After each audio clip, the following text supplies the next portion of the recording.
جی hello دوستوں، میں ہوں قمر شیمام، اور دوستوں جس طرح کہ آپ دیکھ رہے ہیں میرے ساتھ موجود ہیں امبیسڈر اعزاز احمد چودھری صاحب۔ آپ پاکستان کے فارمر فورن سیکرٹری رہے ہیں۔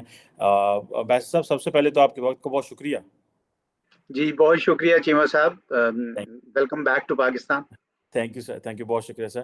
امبیسڈر صاحب، آج آپ سے بات کرنی ہے کہ اسی مہینے اپریل کے اندر ہمیں ایس سی او کی ایک انویٹیشن آئی تھی ڈیفینس منسٹرز کی۔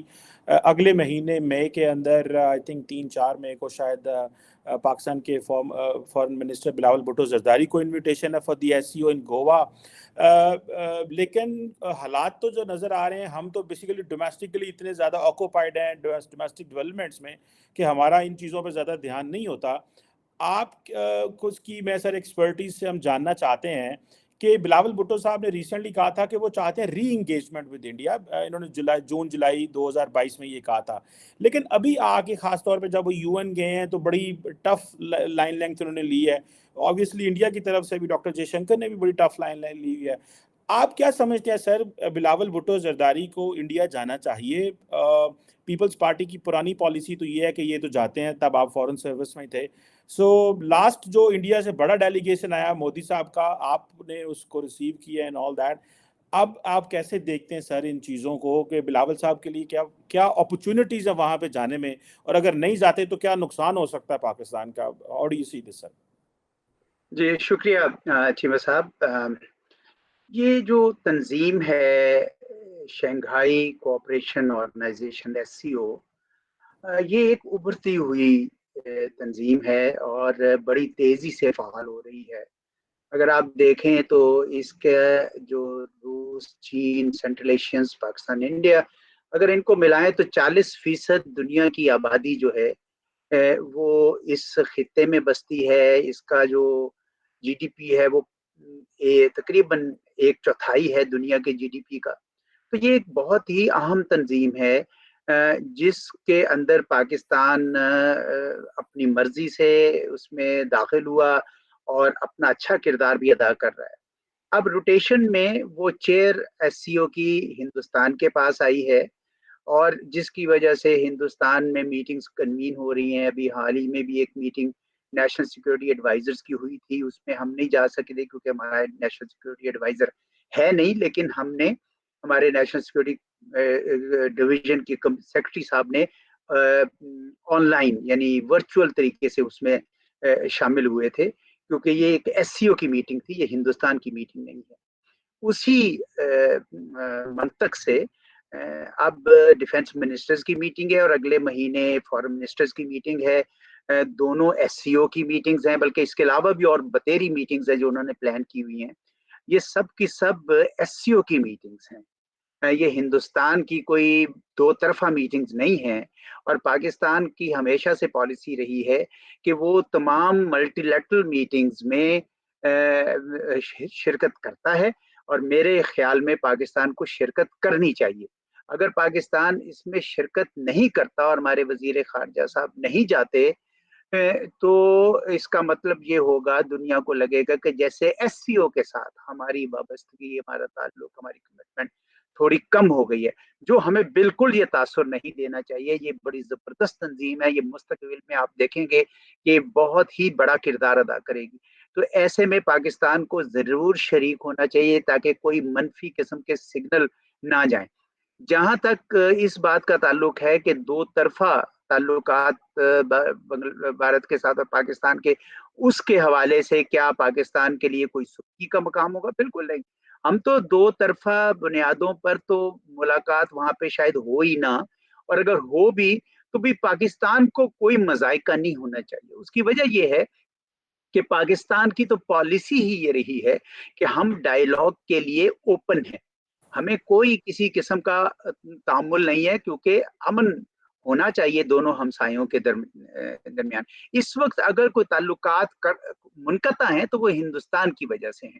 تو پاکستان جب اگر وہاں جاتا ہے تو ایس سی او میں شریک ہو، لیکن دو طرفہ معاملات میں آگے بڑھنے کی کوئی ضرورت نہیں ہے، کیونکہ ہندوستان اس وقت تیار نہیں نظر آ رہا۔